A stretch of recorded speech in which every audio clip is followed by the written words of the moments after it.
Madame la ministre de la Culture et représentante devant le ministre de l'Éducation et du gouvernement, merci d'honorer de votre présence cette soirée ce soir.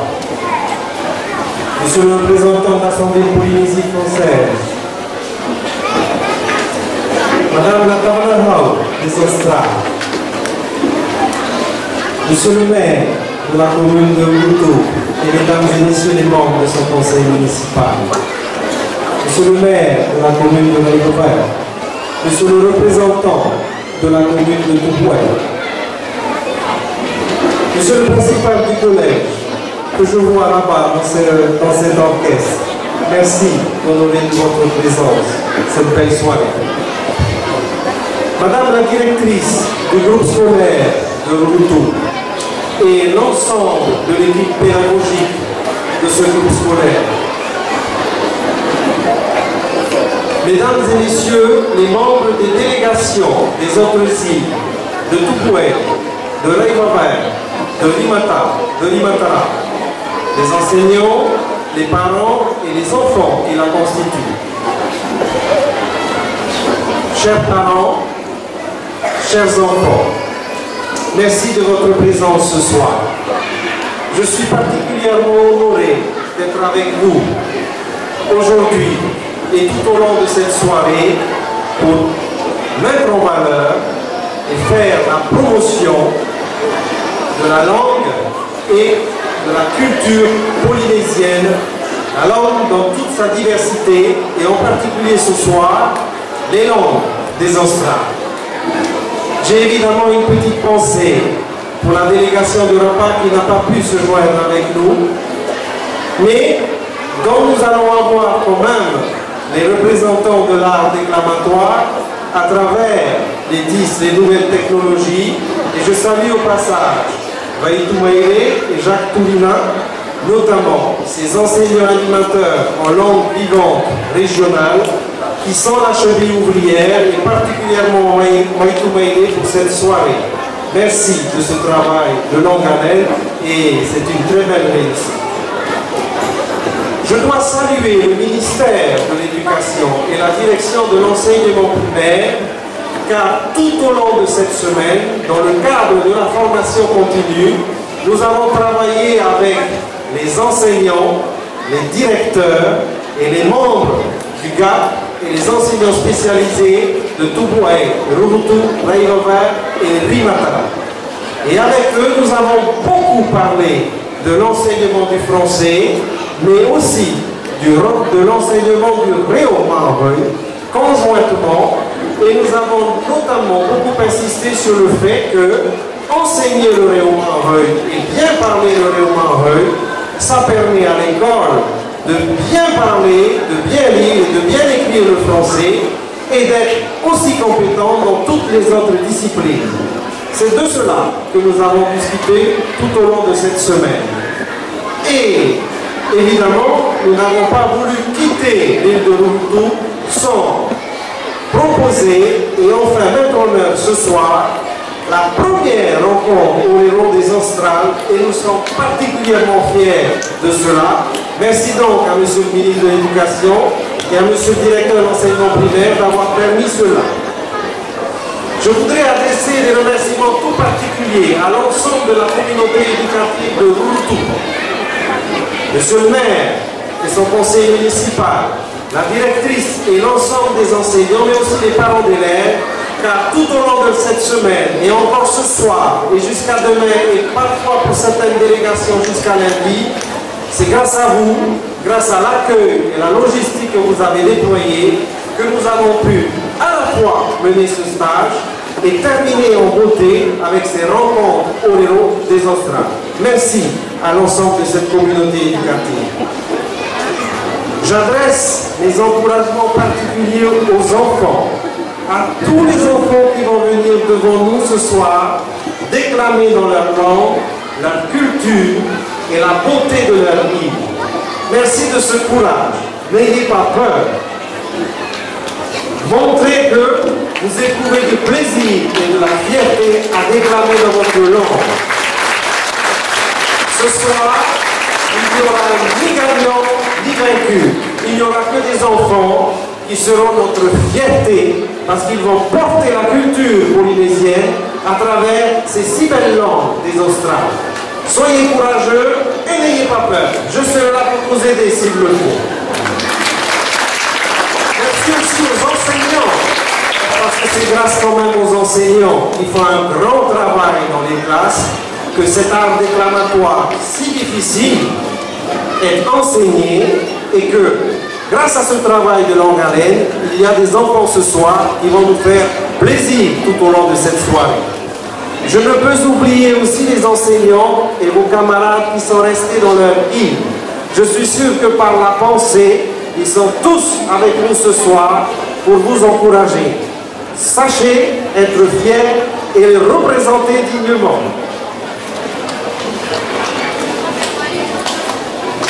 J'adresse aussi des remerciements aux parents d'élèves, parce qu'avec l'école, je sais que beaucoup de parents d'élèves accompagnent leurs enfants dans ce travail du orero. Attention, même si ce soir nos enfants font quelques erreurs, ce n'est pas grave, c'est tout à fait normal, nous ne sommes pas dans une compétition, Ce n'est pas une épreuve de l'Eurovision, on est à l'école primaire. Ne l'oubliez pas, chers parents, ne l'oubliez surtout pas. Et enfin, je voudrais adresser mes salutations au jury qui aura la lourde tâche ce soir d'apprécier et d'évaluer ses prestations. Je vous recommande la plus grande vigilance. Ouvrez grand vos oreilles. Ne regardez pas ailleurs que devant. Il ne faut pas que vous ratiez ne serait-ce qu'une syllabe prononcée par les élèves ce soir. Votre verdict doit être indiscutable. Merci pour cela, je vous mets la pression, mais nous attendons de vous une grande réussite et un grand professionnalisme. Merci pour cela et d'avoir accepté aussi ce travail. Tui mana o whenua, te rei o te mana, te iti o te mana, i o rana. Tui mana o te moire, trao ire to tuaapae, i o rana, pare rei ai te arui. Tui ratira o te inho, o te angui mei te ipo, e te mauta mani, i o rana mai te tutato whare rei a. E te roa tā plotu nā tui te reo teiti, e reo mai tui to teiti, o tā tato o tātu mani. A amo i tō reo, a amo, tā o tō hoko i te hei, nhara o tō i te ia, me peo e tāwhi i te reo, i he te ia, e hare mai i tō mea, e maruku hoa ma tō pāra, e whaora e mate te ia i a o tō, maruku o tō, ia orana, e vai te tō ata tato.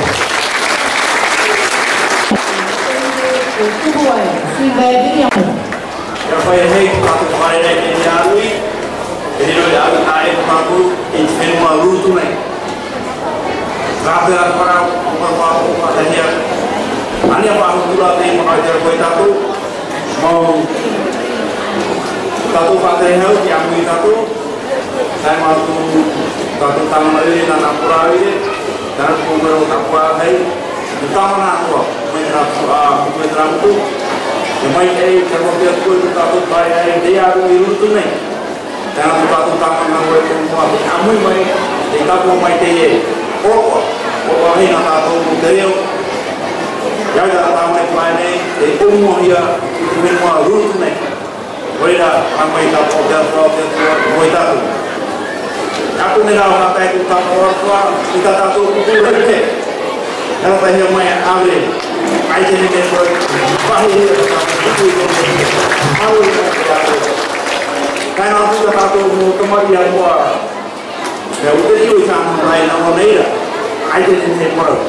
Morira I mai atu tō mōna aura ko hutu ai e ruti ka tātou oipa. Ai te uti pērira. Ka tātou mō tōmu te, maru mai te, e whai tui tō I amura mai ka tātou hepa. Morira nā nei ki o tāmana. E mura apora ure, e tino tāpo ki puai, te whakai nei ka pōkera mai tāpo pāpua I anu mai te he agui. Orira, mai te I ko te tua to tāpo whareira. Oia mau mi peo e te whahe te ane to tāpo tāmana e me rututu nei tāmatara atu brauno orero. Oia, hamano me oi tera muto I hara mea I tāpira tāpo te rutu hapira tāpo I tupu whenua rutu nei. Hamano mao I a papa mai. Mua hea tō tāne iara tei mato. Nātara papapai e orero I mua I mato e prau no trāmarai. O trāmarai no trātua. Mea mau pāpuri te papa mai. E te turini a ue, o wahio mai no e trai, te turini ai, mo te e kau. Moerai, te prau no orero, tā upo e ka piane. Ka piane te mare te mea e. E tō mātou tau. Mātou tau e urama. E tēne ne orero I whareapira. E tēne ne roi te tāpua e koko whaaro. O I te tātou e no te ha. O orero nā oe, e nā mume mai kōhio I tō rima. Oe mai kōhio I awa te nā. E I whanokea, oe ki hai apai te au whareapira, mere. O tā mea, o whahiti rua I te tō. E tēne whake whahiti, tui au whareapira. E tēne ne prohia I roto I whareapira. E nai te mana. Ua ingia, matara parau puta. Orira, amai te ia te tua. I oro mai tā tāpiri, tu tātou munga, tai te tonga, e umo mai, e taro mai te mai, e o mea tu, te tūkana wāko te hua, e rā, e mai te te prono tu tātou reo, I roto I tu tātou munga a mahoi nei. Orira, mana mai nei, ya fai tu he preo mai to mai to ta tu apa ai tu mana kai no mai tu mai tu apa ye mai ya orai tu mu abo wa ya fai tu to he to mo orero eta ma tu mu preau ta tu video ta tu itene oke ai ne ma ta ko tu ta ma ho e ko thai e ko wa ha ko ya tangin ne gara tu ya lo mai ko orero ti lo pro ni mo yo ko wa ai préau capira Moerai, ele me fofa. E aí ele está com muito mari, ele com ai o tá com fenua. Ele com muito mari é trava, trato no préau, e trato na pa, trato no propag. Ele com mari é tramo e que maira, trato no préau, e trato no propag. Ele com mari é trama, trato no propag. E aí o trato no préau, vem ele com trato fenua, o que trato realmente ya buku terida itu tak boleh mati fofa awak tak mampu nana tu untuk tahu tak boleh ada yang lain cuma dari mana kain merah mulai ni kalau ina itu nak kue itu orang mana yang itu nak tahu dia orang macam ini dia orang tahu itu kue orang ni kalau kita tengok karena amun tak boleh yang meraya ini tak boleh buat. Ada takdir patरे Papira atau Pak Buat nama ini semua di toko kayak itu. Jorana baru orang. Mesdames et messieurs, les élus, mesdames, messieurs, les responsables des différents services de l'île, nos enfants, l'orchestre, la population de l'Autre. C'est une fierté de représenter la commune de Moerai parmi nous ce soir. C'est une grande joie de partager ce concours orero ici à l'Autre. Je remercie en l'invitation de monsieur l'inspecteur. Merci à tous nos haïtos ce soir qui ont représenté le orero de chaque île et nous les encourageons très très fortement. Et membres du jury, bon courage. Bon, je ne vais pas m'attarder sur un discours. Donc j'ai fait un petit discours de salutation à la langue de Molière. Maintenant je vais vous parler à la langue de mon Moerai. Suimana Otinua. Suimana Rohutune. Tamanoi, Tawapuaoi. Patihau. Hal tuaapae, memiliki apa lagi? Bagaimana tu? Dengan buku pada ilmu dunia, hari ini tomato tak awal. Kemudian mau kita kata tomo lagi, jangan mau itu tipu, itu tomite, apa mete ya? Sudah kita nunggu tu. Jawab hari mai he yang apa? Tengok na no kami ha, nuka ada. Ite mana ke ibawa? Hari mai tomato tak apa? Ite oh ni, amu ya mai ni sino berutu, saya amen tu puyo tu, tu ite pangau nata tu tu apa? Mereka tegeo itu tahan tu aho. Dia fofa tegeo coba nuna, mereka pun tegeo nuna pahenuya. Nuiga itu ada awal itu ada kembali itu ada berapa? Nuiga jadi kita itu fofa tu kita komunikasi. Nuiga itu mengalih hidup. Yang pertama kita tu metatu muhwa kita kiai. Tengok dari timur, 3 orang tahu. Roi ni negara, itu betul. Malu. Enaru ni mana orang malu, orang itu, tahu kita tahu ni puri. Tengok tu, mau kemari, pagi kita tahu naruto kuratori orang ni. Malu kita fari ini pun. Nanya kita mau fari atau finu. Enaru ni yang fari tu mato tapor. Nabuan macam mana tu finu. Tapor aku ini. tellement tout est oui là tira to fali la mai mato nek ni fenua yora na to oui mana o te hofran e tellement tout te motia ni te fenua mai principal e te vai tu maruru i fare la tava na e mo mero no to tapora nei fali me te tapora no te ofa yora na to e motia e proene mo inspecteur e te matromete na to eu ma oui na e to motia la yora na fali me to matromete tapora te naro nei eu e fate toa te tapora cho e mo e te mo tama toa e te na motia no tra oili te mo tomani te ira te reme no tra fenua toto mo ape fali me to mato tapora naro ne te mana fata me te tapora i te tira happy na no te ne fenua rutu te ma tu mo o me tua happy e te mo tomani maruru no ta auto fali na me mato i te ne po e naro ne eu namo agua e fai te auto o te me tato ne no te e ta pro hipa o e hoia te pro no te re te e ta pro hipa te ta po hi i no to i ta auto ne mo tai na happy te maruru ne la te mano i te tia mai no to tato hi o e no to tato re me ta auto i te me ta me fe puare o i te tato e o te fenua te mo me te ta po ta tato pro ne la be no te reo mau mauti te tamani maruru mauti atuara mo whanha pira toto moara te teno atu te mo hapi tamani ka oto te ape ne i rato i manuia e tato i te nei matariti maruru toa te mo metua aue oto i ape ka oto mo tamani toto tautora ia mo mai rato te i mo whanhora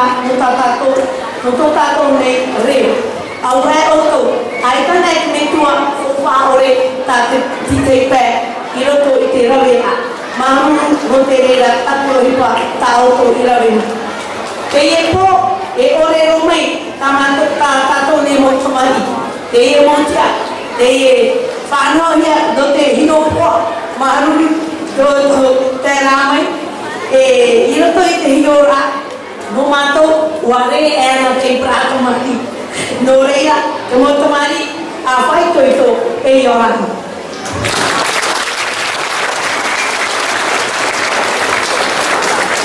Arto tuo tre omoie le répétitions mon Marina. Au nom du gouvernement, je voudrais adresser nos remerciements tout d'abord au pasteur qui a ouvert notre soirée par une prière. Les groupes de chant qui sont ici, animés par les enfants, leurs accompagnateurs, merci et toutes nos salutations. Je voudrais, au nom du gouvernement, remercier le maire, le conseil municipal et toute la population de nous accueillir ici. Messieurs les inspecteurs, Maruru Farera, toutes les autorités du pays, les représentants de l'Assemblée, toutes les autorités de l'éducation, comme le père Sipal, recevez toutes nos salutations. Je voudrais tout particulièrement remercier Madame la directrice du groupe scolaire de Moutou, le corps enseignant de cet accueil chaleureux que vous nous avez réservé ce soir. Tous les élus de chaque île, tous les enfants de chaque île, le corps enseignant qui les ont accompagnés, Farimé et Tapron.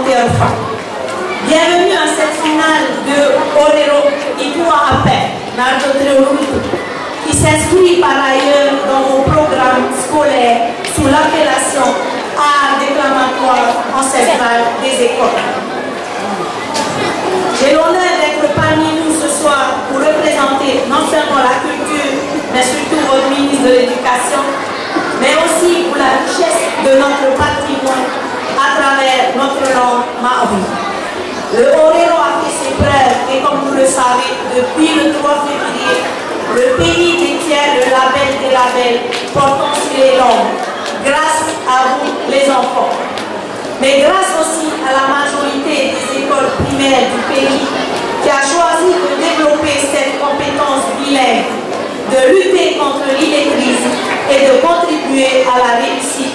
enfants. Mais c'est aussi grâce aux parents, vous qui accompagnez nos enfants. Et grâce à eux, dans leur foyer, eux qui s'attachent à respecter les coutumes, leur environnement et notre identité. Ce soir, nos enfants vont s'exprimer pour tenter de remporter ce concours, mais les manques du jury un peu d'indulgence vis-à-vis de ces enfants. Mais pour nous, ces enfants ont déjà tous réussi. Aussi, bonne soirée de concours et bon courage aux enfants. Maroc et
Papa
Mama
Wow.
Moerai.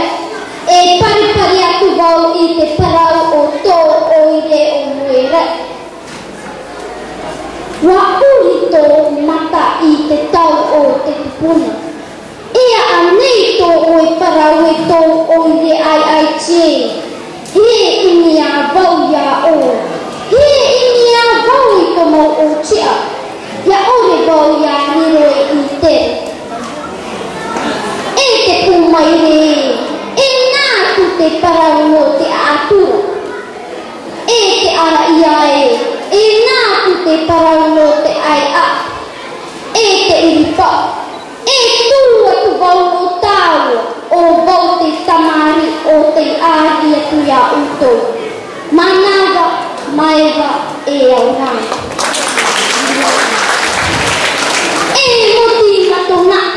He oro ti āpui āre. O Moerai ia oire I apatoa. I reira te tamai I te aura. I reira te waiura I te moura.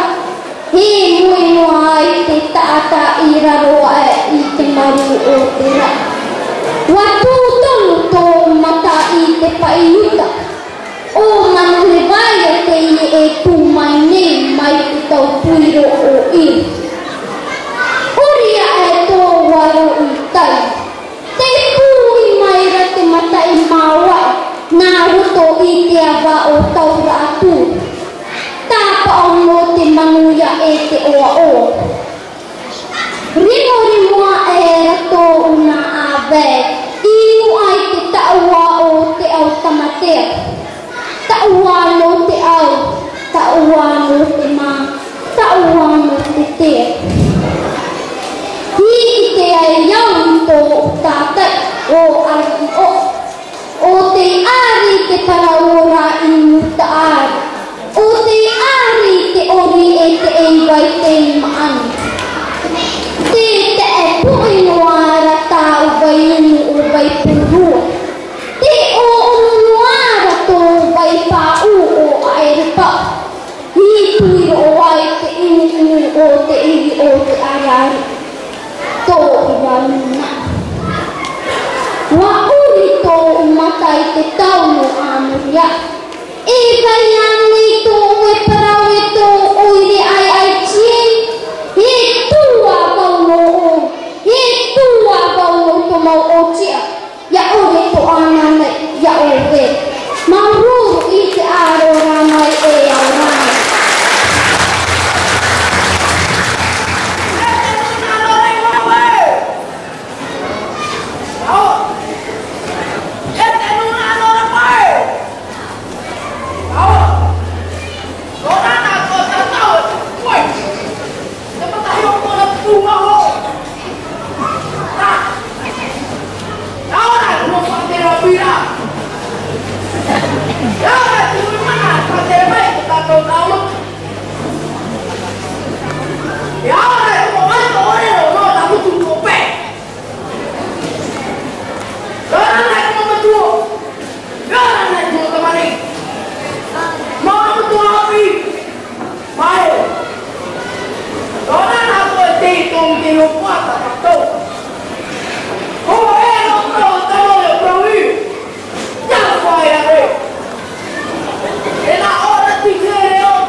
Take the water,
Jadi itu yang tak tahu. Tahu ini, baik. Ini, orang rumah semua. Ini awal temuan. Aku tahu, ya temuan saya temuan. Semua itu orang tahu. Lalu apa temuan? Semua itu mah. Orang itu apa ini faktual. Fenuan hehehe teun.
Tuarawa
Nous allons quand même penser ce soir présenter deux candidates du collège. La première qui va se présenter, c'est la candidate de cette année. Et la toute dernière, c'était notre lauréate de l'année dernière, qui a représenté Rumutu à tuaapae. Teuratini Utia a passé la première.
J'invite maintenant la lauréate de l'année dernière qui a représenté l'île de Rumutu à tuaapae, Vaiki.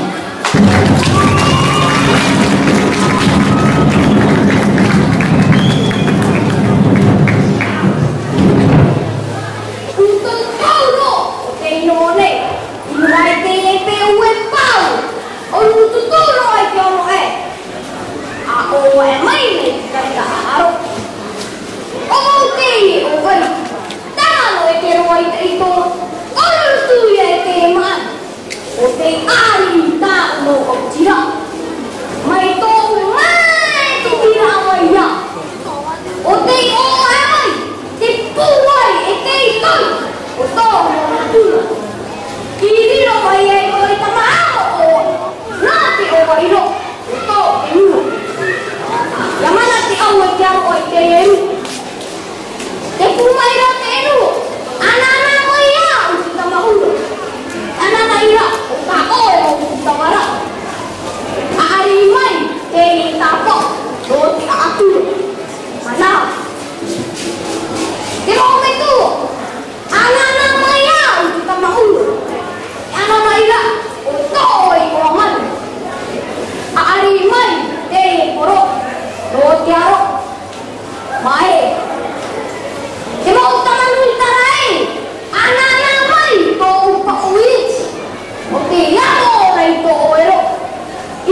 pera.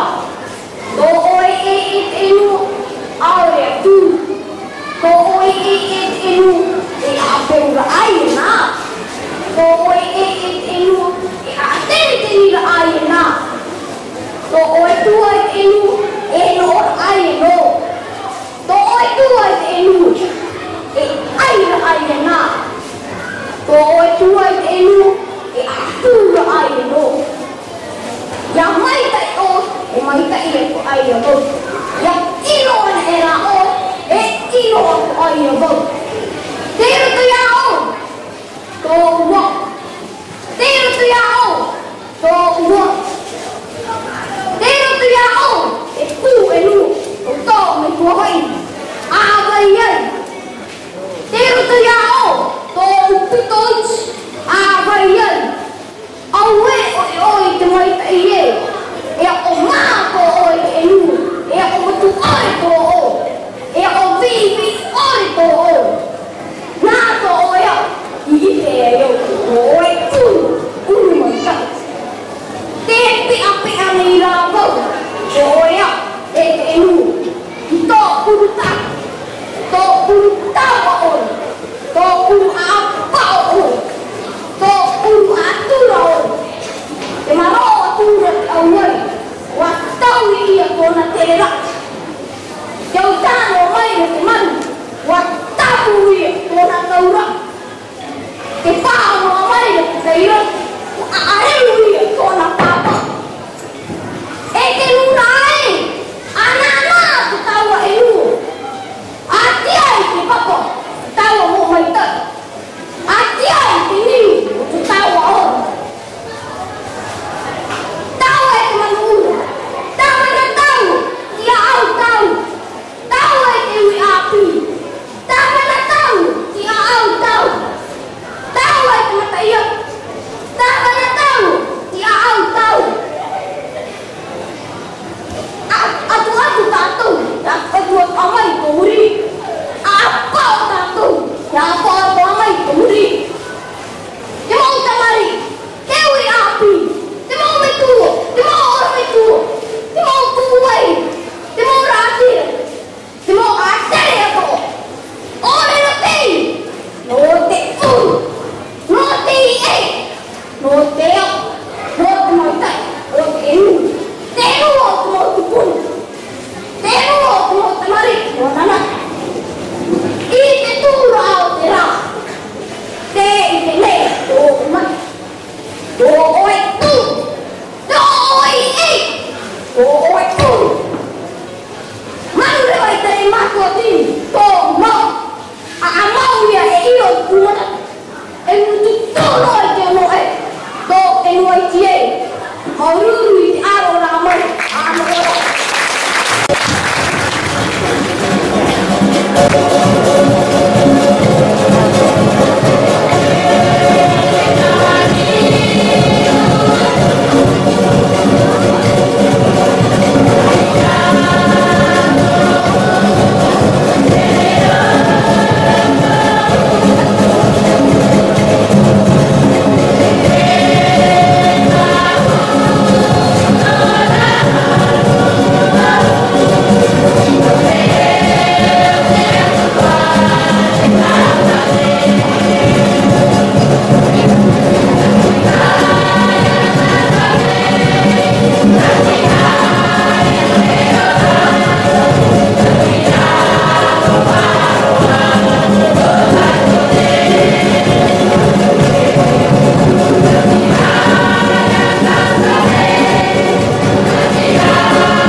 dulu tu yang tato fare di tori matara, Rapa, tori Rapa, tudo bom. Yang tato fare di terhei kemana teki kemana jalan. Iya kemana awal satu bulan iya kata orero beri kesan ini. Ini saya nak tuaapae, mau tuaapae, saya dah kuliah di kata orang isfare ni apa ini. Tahu yang ibu orang ini. Kita ingat ini bahwa ultimato hak fofa. Kita lalu itu Moerai, Moerai kesan ini. Kuya itu tidak aturan auto Moerai itu tu itu fare di kata tu lihat tu ini apa mujiun itu apa wah nanti kita tu berfakir kita tu mau ini mau antara mau pergi semua tapi mau orero gimana itu mai itu jauh meta mati ini yang jadi itu mau orero hari itu main ini main apa?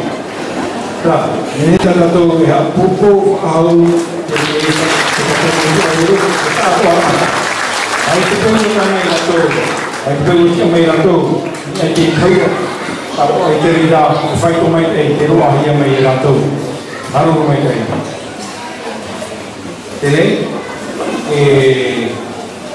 ayah theo, nanti mau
no tuaapae.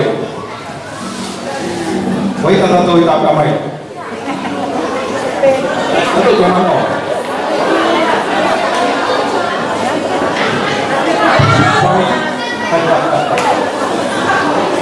Dulu tuaapae itu main oropati opera.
Ini tato yang pokok.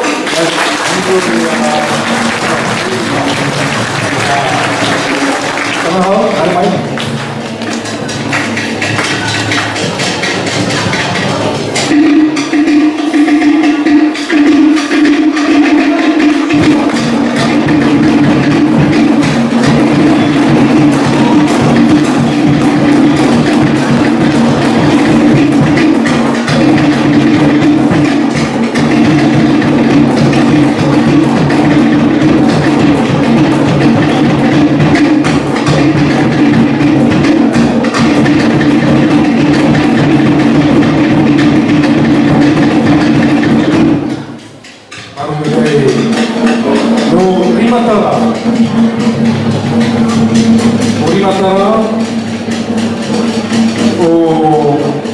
te roru taharia ia orero te roru kita yang rui atau tahi ua arman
mai tu mai te préau te vahau te mo te mari o ia hoi ia vai tamo no te Moerai te rau te Moerai e ia ia morohi ia mu e ia te ito rato pira whara urto o promei tu tato mo tavana ia vai no te Moerai ia haa tato ia vai no te Moerai i o pia mo mai rato ia vai no te Moerai te rotu Rapa e te rumahui Malu mai te no te mo mana e tama ua takato mo upa te ina roa to e apupu ia malu mai te mo pia ia to te la te tai mai te po mo rutua te mo fate hapi a te mo mero no te tomite te mo tavana o no rutu te fati mai amato Matahi ukoa, ia Jean-Louis, tāne tāna mau rima tautu, maru mai te whāni rā mai.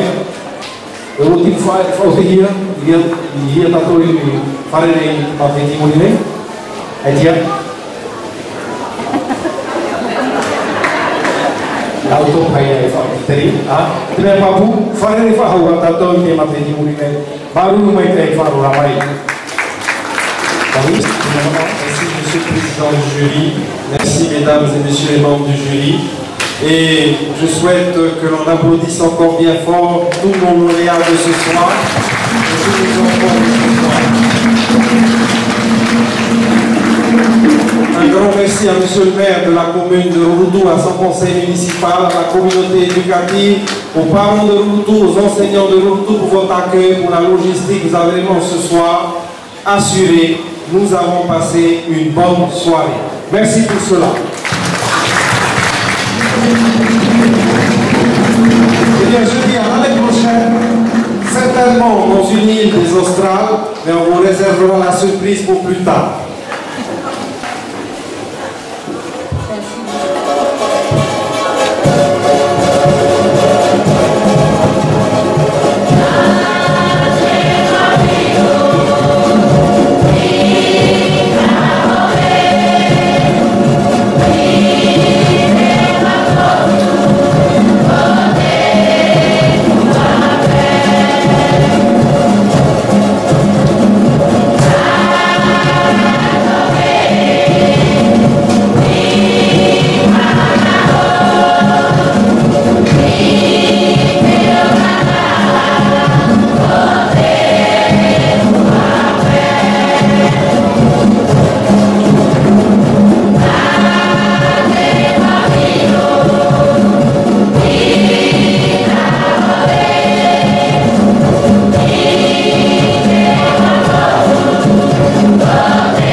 Mauro,